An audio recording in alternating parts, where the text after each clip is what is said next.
Hello everyone. In this video, we are going to see COUNTIF formula. By using this formula, we can identify the duplicate values in this Excel.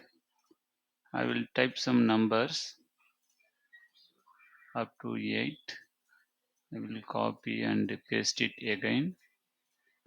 Now we have getted some duplicate numbers here. Now I will type the COUNTIF formula equal type COUNTIF open bracket, select the G column, type comma, and then select the first number and then close to bracket, enter. So copy and paste the entire column.